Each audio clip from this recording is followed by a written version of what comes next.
Minus 10 metre. ये चीजें आपको याद होनी चाहिए, ये बहुत इंपॉर्टेंट है, ये चीजें आपको रटा होना चाहिए, ठीक। और होता है मिटाते हैं 1 x यूनिट, ये भी एक यूनिट है, ये होता है 10 to the power minus 13 metre, 13 metre. 1 picometre,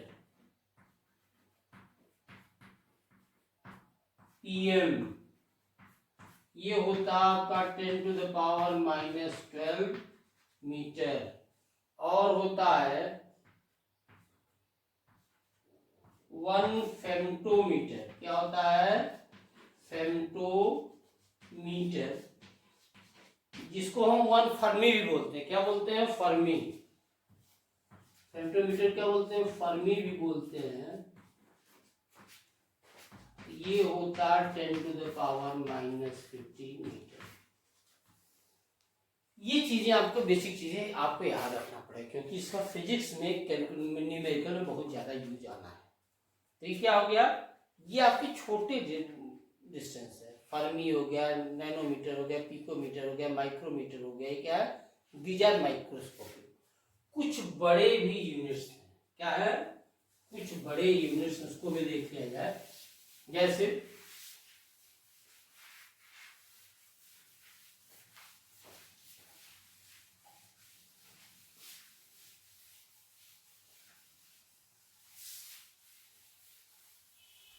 क्या है कुछ बड़े यूनिट हैं,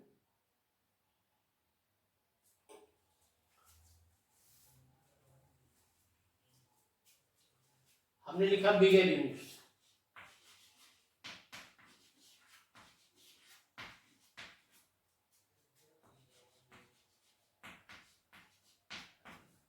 पहला है एस्ट्रोनॉमिकल यूनिट। क्या होता है एस्ट्रोनॉमिकल यूनिट, ये क्या है, it is the average distance between earth and sun. क्या हमने कहा द एवरेज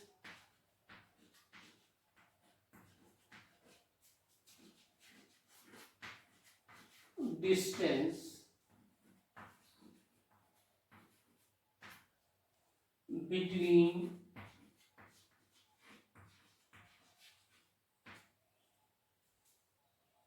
अर्थ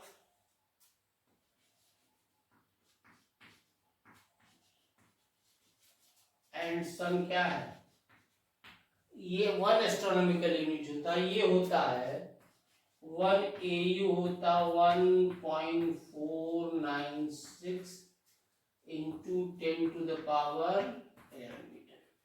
कितना होता है 1.496 into 10 to the power 11 metre. ये भी आपको याद रखना पड़ेगा, ठीक। उसी तरह एक दूसरी यूनिट होती है light year.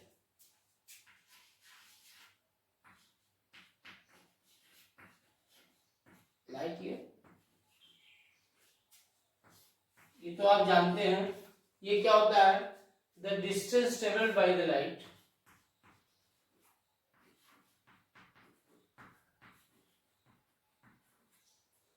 traveled by the light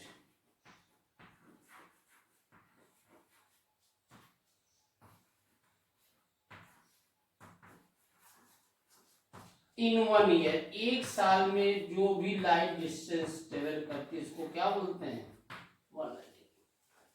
light की स्पीड आपको मालूम है, तो डिस्टेंस क्या होगा speed of light into time. ये आप सी और टी की वैल्यू पुट करेंगे कितना आ जाएगी, आ जाएगा लगभग 9.46 into 10 to the power 15 metre. Speed of light आपको मालूम है, टाइम 365 डेज है, उसको आवर में करिए, मिनट करिए, सेकंड करिए, उसको मल्टीप्लाई करेगा आपको कितना आएगा 9.46 into 10 to the power 15 metre. तीसरी यूनिट जो है इंपॉर्टेंट है, वो भी उसको बोलते हैं पैरालैक्टिक सेकंड। क्या बोलते हैं, पैरालैक्टिक सेकेंड,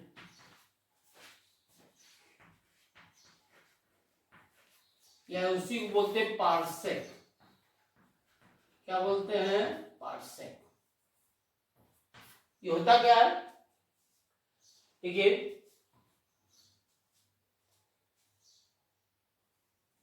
1 पैरालैक्टिक सेकेंड क्या होता है, इसको पार्सेक भी बोलते हैं। ये क्या है, it is the distance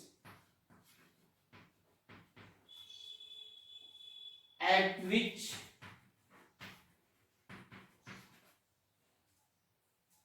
an arc of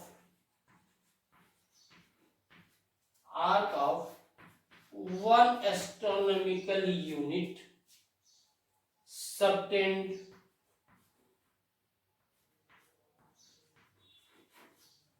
an angle of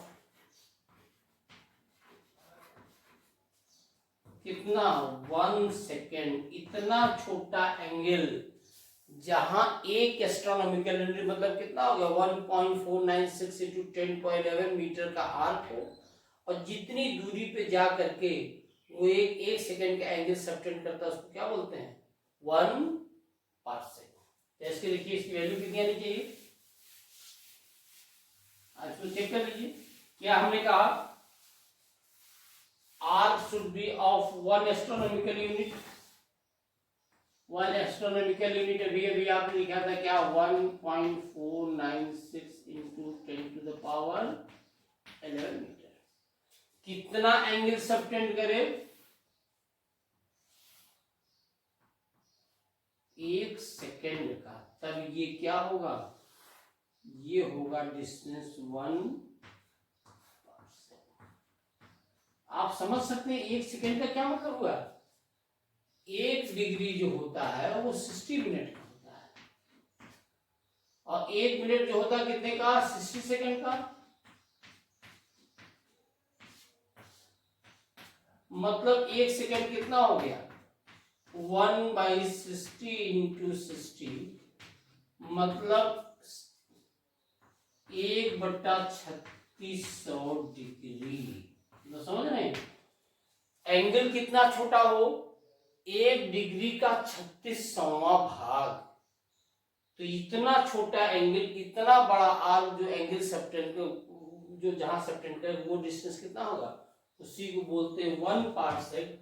और इसकी वैल्यू है आती है, आसान है, 3 पॉइंट, ये दिख रहा है 3.084 इंटू 10⁻16 मीटर, या हम लोग राउंड ऑफ करके जल्दी 3.1 इंटू 10⁻16 मीटर। ठीक। और अगर आप पार्सेक और लाइट ईयर को कंपेयर करें तो 1 पार्सेक कितना होगा लगभग, या दोनों को कंपेयर करिए तो 1 पार्सेक होता है लगभग 3.26 लाइट ईयर। तो इन चीजों का हमको फिजिक्स में बहुत ज्यादा यूज, अभी आगे है उसको और चीजें आपको हम बता देंगे आगे चल के। आज के लिए इतना ही।